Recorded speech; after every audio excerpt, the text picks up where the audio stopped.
प्रकाशं देहत्रय विलक्षणं चित्सूर्यवत् प्रकाशते वन्दे विनोदं तत्त्वमस्याद्युपदेशेन ममात्मकल्याणकृतं मम देहस्य मुख्यप्राणं वन्दे अभिनवशिवपुत्रं शिवादित्रयमूर्तिरवतारकम् आरूढः श्रीसिद्धश्च षण्मुखश्च रामनाम त्रयैर्भूत्वा त्रयोरेकं मूर्तिगुरुः गुरुनाथारूढ़ शिवपुत्र यतीश्वरौ तत्शिष्यं शांति सागरं निजगुणकृति भाष्यकृतं विदेह मुक्तस्वरूपं वंदे चिक्करामारूढ़ यतीश्वरं शिष्य प्रशिष्य रूपेण बोधकं गुरुमाश्रये अहं गुरुमाश्रये। प्रातस्मरणीय परम पूज्य ಆರಾಧ್ಯ ದೈವ ಸದ್ಗುರುದೇವನ ಚರಣಾಂಬುಜ ಪರಾಗರಸರೋಲಂಬನಾಗಿ ಅವರಿವರೆನ್ನದೇ ಅದ್ವೈತ ಸಾರ್ವಭೌಮ ಚಕ್ರವರ್ತಿ ಜಗದ್ಗುರು ಜಗದ್ವಂದ್ಯ ಸಿದ್ಧಾರೂಢ ಮಹಾಸ್ವಾಮಿಗಳನ್ನೇ ಮೊದಲು ಮಾಡಿಕೊಂಡು ಕಾರಣೀಭೂತರಾದ ಮಹಾತಪಸ್ವಿ ಶಾಪಾನುಗ್ರಹ ಸಾಮರ್ಥ್ಯವುಳ್ಳ ಬ್ರಹ್ಮಲೀನರಾಗಿರುವ ರಾಮಾರೂಢ ಯತೀಶ್ವರರನ್ನೇ ಮೊದಲು ಮಾಡಿಕೊಂಡು ಈ ಪರಂಪರೆಯಲ್ಲಿ ಆಗಿ ಹೋದ ಎಲ್ಲ ಮಹಾನುಭಾವರ ಅಡಿದಾವರೆಗಳಿಗೆ ನಮಸ್ಕರಿಸಿ ಬಸವಾದಿ ಪ್ರಣತರನ್ನು ಹೃದಯ ಮಂದಿರದಲ್ಲಿ ಧ್ಯಾನಿಸುತ್ತಾ ಶ್ರೀಗಳ 62ನೇ ಪುಣ್ಯಾರಾಧನೆ ನಿಮಿತ್ತ ಹಮ್ಮಿಕೊಂಡ ಈ ಮಂಗಳಮಯ ಕಾರ್ಯಕ್ರಮದ ಭವ್ಯ ವೇದಿಕೆಯ ಮೇಲೆ ಉಪಸ್ಥಿತರಿದ್ದು ತಮ್ಮ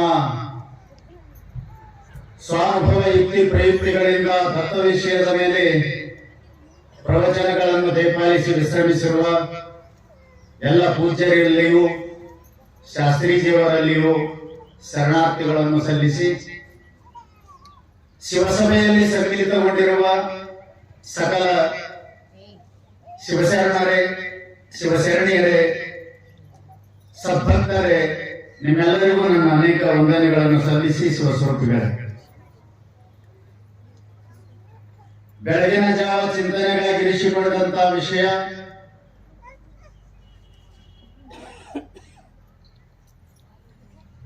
ಮೂಲದಿಂದ ಜಪಿಸು ನಾಮ,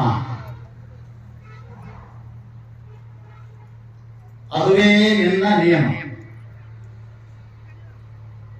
ಇಲ್ಲದಿದ್ದರೆ ತೋರುವುದು ನಿನ್ನಲ್ಲಿ ಕಾಮ, ಅದರಿಂದ ನಿನ್ನ ಸರ್ವ ನಿರ್ನಾಮ. ಇನ್ನೇನ್ ಮಾಡಿ ನಿಲ್ಲಕೊಂಡಲ್ಲಿ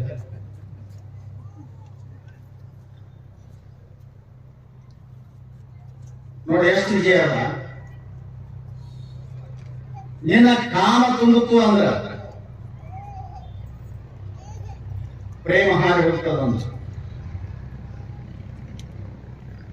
ಪ್ರೇಮ ತುಂಬಿತು ಹೃದಯದಲ್ಲಿ ಕಾಮ ಹಾರಿ ಹೋಗ್ತದ. ಇನ್ನೊಂದು ಅರ್ಥ ಮಾಡ್ಕೊಳ್ರಿ, ಪ್ರೇಮದ ಉತ್ಪತ್ತಿಗೆ ಮುಖ್ಯ ಬೀಜ ಯಾವುದು, ಕಾರಣ ಯಾವುದು? What is the reason to the love? ಪ್ರೀತಿಗೆ ಕಾರಣ ಏನ್ರಿ? ಏನ್ ಕಾರಣ? ಏನ್ ಕಾರಣ?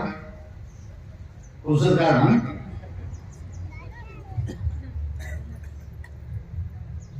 ಯಾವ ಕಾರಣದಿಂದ ಪ್ರೀತಿ ಹೊರ ಹೊಮ್ಮುತ್ತದೆ? ಮುದ ಹೊರ ಹೊಮ್ಮುತ್ತದೆ, ಆನಂದ ಹೊರ ಹೊಮ್ಮುತ್ತದೆ. ಅದಕ್ಕೆ ಮುಖ್ಯ ಕಾರಣ ಸಂಬಂಧ. ಸಂಬಂಧ ಇಲ್ಲದೆ ಹೋದರೆ ಪ್ರೇಮ ಇಲ್ಲ, ಪ್ರೇಮ ಇಲ್ಲದೆ ಹೋದರೆ ವ್ಯವಹಾರವಿಲ್ಲ. ಗಮನದಲ್ಲಿಟ್ಟುಕೊಳ್ಳಿ. ಎಷ್ಟು ಜೊತೆ ನಮ್ಮ ಸಂಬಂಧದ ಜೀವನದಲ್ಲಿ ಈ ಪ್ರಪಂಚದೊಳಗ ಗಣನೆ ಮಾಡಿ. ಪರಿವಾರ ಸಂಬಂಧ, ಕೌಟುಂಬಿಕ ಸಂಬಂಧ, ವಿವಾಹ ಸಂಬಂಧ, ಸತಿಪತಿಯ ಸಂಬಂಧ, ಪುತಾಪಿತ್ರ ಸಂಬಂಧ, ವ್ಯಾಪಾರ ಸಂಬಂಧ, ಎಲ್ಲಿ ಎಲ್ಲಿ ಸಂಬಂಧಗಳನ್ನ ಇಟ್ಟಿರಿ ಅಲ್ಲೆಲ್ಲಿ ಪ್ರೇಮ ಉದಯ ಆಗ್ತದ. ಸಂಬಂಧದ ಮುಖ್ಯ ಕರ್ತವ್ಯ ಅಂದ್ರನೆ ಎಲ್ಲಿ ಸಂಬಂಧ ಇರ್ತದ ಅಲ್ಲಿ ಪ್ರೇಮವನ್ನು ಹುಟ್ಟಿಸೋದು. ಈಗ ನೀನು ಹೆಂಡತಿ ಪ್ರೀತಿಸ್ತೀಯಲ್ಲ, ಪ್ರೀತಿಸ್ತೀರಿಲ್ಲ? ಬಹಳ ಪ್ರೀತಿಸ್ತಾರ. ಹೆತ್ತವರು ಎದೆ ಹೊತ್ತು ಪ್ರೀತಿಸ್ತಾರ ಪುಣ್ಯಾತ್ಮರು. ಹೆತ್ತವರಿಗೆ ವಿಷ ಹಾಕಿ ಹಾಕಿ ಪ್ರೀತಿಸ್ತಾರ. ಪ್ರೀತಿ ಅಲ್ಲದು, ತಂದೆ ತಾಯಿಯಿಂದ ಪಡೆದುಕೊಂಡ ಶಾಪವು ನಿಮ್ಮದು. ಜಗತ್ತಿನಲ್ಲಿ ಯಾರನ್ನು ಯಾರು ಪ್ರೀತಿಸಿ ಮಾಡಬಾರದು ಅಂತ ಹೇಳಿಲ್ಲ. ನಿನ್ನ ಹೆಂಡತಿಯನ್ನು ಪ್ರೀತಿಸು, ಅದು ತಪ್ಪಲ್ಲ. 9 ತಿಂಗಳ ಗರ್ಭದಲ್ಲಿ ಇಟ್ಟುಕೊಂಡು ಹೊತ್ತು ನಿನಗೆ ಕಷ್ಟ ಆಯ್ತು, ನಿನಗೆ ಜ್ವರ ಬಂತು, ನಿನಗೆ ಏನಾದರೂ ಆದರೆ ತಾನು ಪತ್ತೆ ಮಾಡಿ ನಿನ್ನನ್ನು ಇಷ್ಟು ಪ್ರಬುದ್ಧನನ್ನಾಗಿ ಮಾಡಿದ್ದಾಳೆ. ಆಕೆ ಆರಾಮದ, ಆಕೆ ಯಾಕೆ ಪ್ರತ್ಯಾಹಾರ ಮಾಡಬೇಕು? ಆಕೆ ಯಾಕೆ ಬಿಸಿ ನೀರು ಕುಡಿಬೇಕು? ಆಕೆ ಯಾಕೆ ಸಪ್ಪಂತಿರ್ಬೇಕು? ನಾ ಏನಾದರೂ ತಿಂದ್ರೆ ನನ್ನ ಮಗುವಿಗೆ ದುಃಖ ಆದಿತ್ತು, ಕಷ್ಟ ಆದಿತ್ತು, ಅದು ಸತ್ತು ಹೋಗಿತ್ತು ಅಂತ ನಿನ್ನನ್ನ ಉಳಿಸಬೇಕಾಗಿದ್ರೆ ಎಷ್ಟು ಕಷ್ಟಪಟ್ಟ, ಹೆರಿಯುವ ಕಷ್ಟ ಇರಲಿ, ನೀನು ಪ್ರಬುದ್ಧ ಆಗುವವರೆಗೂ ಪಟ್ಟ ಕಷ್ಟ, ಮಾಡಿದ ತ್ಯಾಗ ತಾಯಿಯದು ಜಗತ್ತಿನಲ್ಲಿ ಯಾವುದಲ್ಲ. ಶಾಸ್ತ್ರ ಏನ್ ಹೇಳ್ತದ? ಪ್ರೀತಿಸಬಾರ್ದಂತಲ್ಲ, ಹೆತ್ತ ತಂದೆ ತಾಯಿಯರನ್ನು ಮರೆಯುವ ಹಾಗೆ ಪ್ರೀತಿಸಬಾರ್ದು. ನಮ್ಮ ಶಾಸ್ತ್ರ ಹೇಳ್ತಾರೆ ಪ್ರೀತಿಸಿ. ಯಾಕೆ? ಅವಳೆಲ್ಲವನ್ನು ತ್ಯಾಗ ಮಾಡ್ಯಾರ. ಹೆತ್ತವರನ್ನು, ಹೊರ ಹುಟ್ಟಿದವರನ್ನು, ಊರನ್ನು, ಓಣಿಯನ್ನು, ಸಂಬಂಧಿಕರನ್ನು ಎಲ್ಲ ತ್ಯಾಗ ಮಾಡಿ ನೀನೇ ನಮ್ಮ ಸರ್ವಸ್ವ ಅಂತ ಹೇಳಿ ನಿನಗೆ ಶರಣಾಗತ ಆಗಿದ್ದಾಳಲ್ಲ, ಅದಕ್ಕೆ ಪ್ರೀತಿಸು, ನೀನು ಪ್ರಾಣ ಕೊಡು.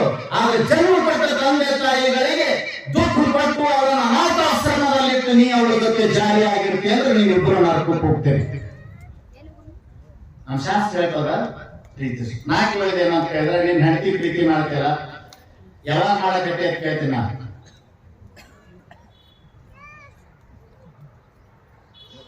ನಿನ್ನೆ ಅಂತ ಶುರು ಮಾಡಿದ್ದೇನೆ. ಏನ್ರಿ sir? Very good, very correct answer. ಹೆಂಡತಿಯನ್ನ ಪ್ರೀತಿಯವರು ನನ್ನ ಪ್ರೀತಿಗೆ ಪಾತ್ರ ಆದವರು ಅಂತ ನೀ ತಿಳ್ಕೊಂಡಿದ್ದವಾಗ ವಿವಾಹ ಸಂಬಂಧ ಆದ್ಮೇಲೆ, ಸತಿಪತಿಯ ಸಂಬಂಧ ಆದ್ಮೇಲೆ, ಸತಿಪತಿ ಅನ್ನುವ ಪೂರ್ವದಲ್ಲಿ, ವಿವಾಹ ಬಂಧನದ ಪೂರ್ವದಲ್ಲಿ, ವಿವಾಹ ಸಂಬಂಧದ ಪೂರ್ವದಲ್ಲಿ ಅವಳು ಯಾರು, ನೀ ಯಾರು ಅಂದ್ರೆ ನಿನ್ನ ಜೀವಕ್ಕೆ ಜೀವ ಹೆಚ್ಚಾಗಿ ಪ್ರೀತಿಸಲಿಕ್ಕೆ ಕಾರಣವಾದದ್ದೇನು? ಸಂಬಂಧ. ಈ ರೀತಿ ನೀವು ಎಲ್ಲಾದ್ರೂ ತಗೊಳ್ಳಿ, ವ್ಯಾಪಾರ ಸಂಬಂಧ ತಗೊಳ್ಳಿ, ಬಂಧು ಬಾಂಧವರ ಸಂಬಂಧ ತಗೊಳ್ಳಿ, ಸತಿಪತಿ ಪುತಾಪಿತ್ರ, ಈ ಪ್ರಪಂಚದಲ್ಲಿ ನೀವು ಏನು ವ್ಯವಹರಿಸ್ತಿರೋದು ಎಲ್ಲ ತಗೊಂಡ್ರು ಕೂಡ ಅಲ್ಲಲ್ಲಿ ಯಾಕೆ ಪ್ರೀತಿ ಹುಟ್ಟುತ್ತದ?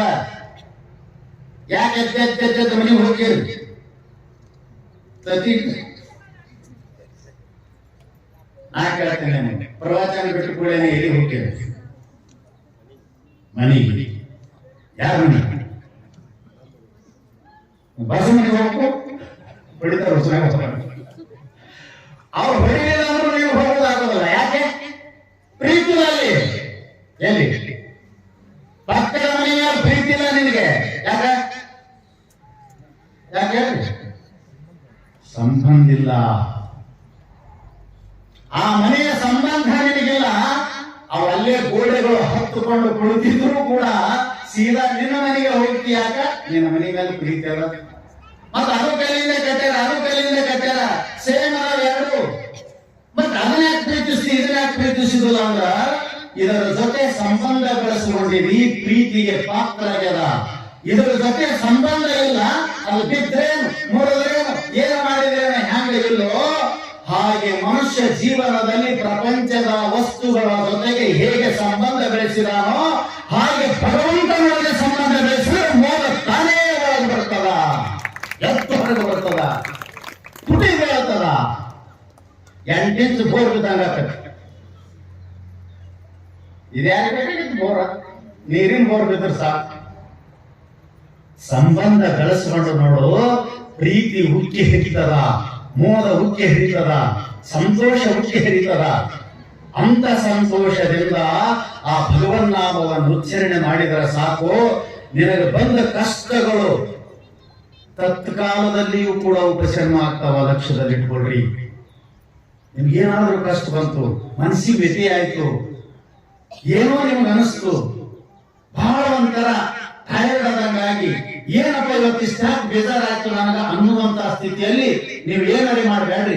ಮುಖ ತೊಳ್ಕೊಂಡು ಭಸ್ಮ ಹಚ್ಕೊಂಡು ಹೋಗಿ ದೇವ್ರ ಕೂಲಿಯೊಳಗೆ ಕುತ್ಕೊಂಡು ಒಂದು 108 ಸಲ ನಿಮ್ಮ ಇಷ್ಟ ದೇವತೆಯ ನಾಮಸ್ಮರಣವನ್ನು ಮಾಡ್ರಿ. ಆಗಿಂದಾಗ ಮನಸ್ಸು ಸಚೇತನ ಆಗ್ತದ. ಆ ದುಃಖ ಅಲ್ಲೇ ಬಿಟ್ಟು ಹೋಗ್ತದ. ಬರೇ ದುಃಖ ಬಿಟ್ಟು ಹೋಗುದಿಲ್ಲ. ದುಃಖಂ ನಿರ್ಗತಿ, ದುಃಖ ಬಿಟ್ಟು ಹೋಗ್ತದ. ಆಗಚ್ಚತಿ ಸುಖಂ ಶಾಂತಿಂ. ಎರಡು ಕೆಲಸ ಆಗ್ತದ.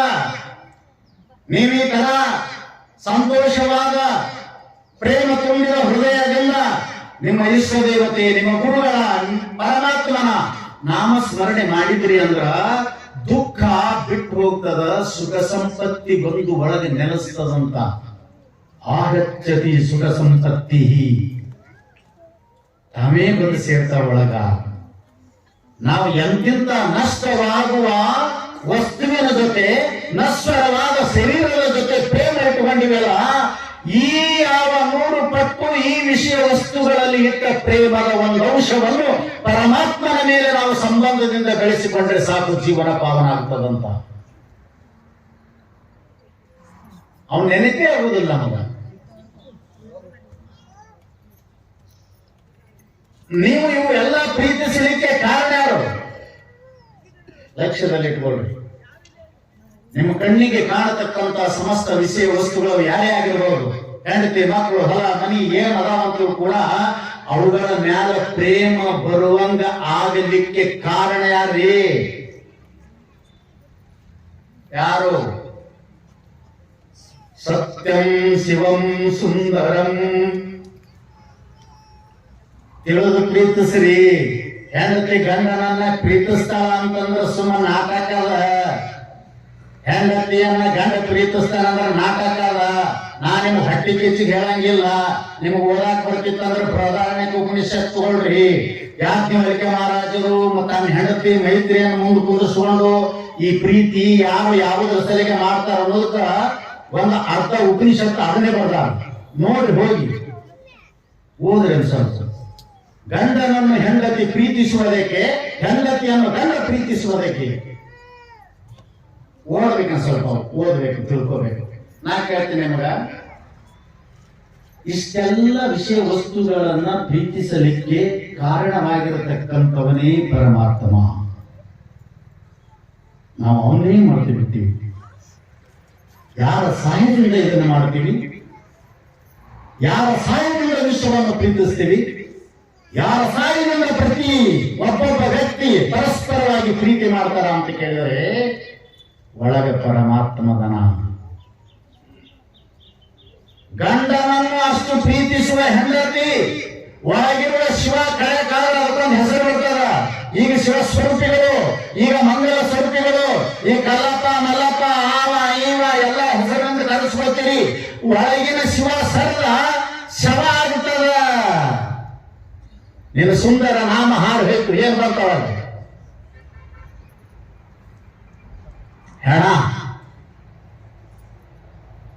ಏನ್ ಕೇಳ್ತಾರೆ? ಹೆಣ ಕುಂದಿರ್ಸ್ಯಾರ, ಹೆಣ ತೊಳೆದಾರ, ರಾಮನಗೌಡನ ಕುಂದಿರ್ಸ್ಯಾರ ಅಂತಾರ, ಮಲ್ಲನಗೌಡನ ತೊಳೆದಾರ ಅಂತಾರೆ. ಏನಂತಾರ?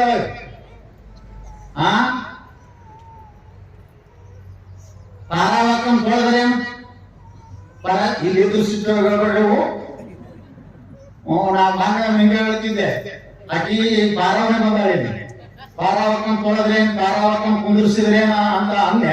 ಮತ್ತೇನ್ ಹೇಳ್ಬೇಕಲ್ಲ, ನಾವು ಹೆಸರುಗಳು ಇವೆ. ಮಲ್ಲಪ್ಪ, ಕಲ್ಲಪ್ಪ, ಮಲ್ಲವ, ನಿಂಗವ, ನಿಂಗಪ್ಪ. ಮತ್ ನಮ್ಮ ಯಾರು ಕೇಳಂಗ್ ನೋಡಿ ಎಂತ ಹೇಳ್ತೀವಿ ನಾವು. ಶಿವಪ್ಪ, ಅವು ಶಂಕರಪ್ಪ, ಅವ್ ನಮ್ಮ ಕಂಪ್ನಿ ಹೆಸರು. ಅವು ಮತ್ತ ಅವ್ ಸುಮ್ ಇಟ್ಕೊಂಡ್ರಿ ಆಕಿ ಕಾರ ಬಂದಾವಿಲ್ಲಿ ಕಾರವನ್ ತೊಳೆದ್ರೆ ಕಾರವನ್ ಕುಂದಿಸಿದ್ರೆ ಭಾರಿ ಸಿಟ್ಟು ಬಂದದ ಆಕಿ ದಾರ ನಿಂತಾಳ ಏ ಸ್ವಾಮಿ ನಿಂದಿಲ್ಲ ನನ್ನ ಹೆಸರು ಯಾರು ಹೇಳಿದ್ರು ನೀನು ಆಕಿ ನಾನು ನಾ ಏನ್ ಸತ್ತಿನೇ ನಾನು ತೊಳಿಲಕ್ಕ ಕುಂದಿಸ್ಲಕ್ಕ ಏನ್ ಮಾತಾಡ್ತಿ ಚಂದ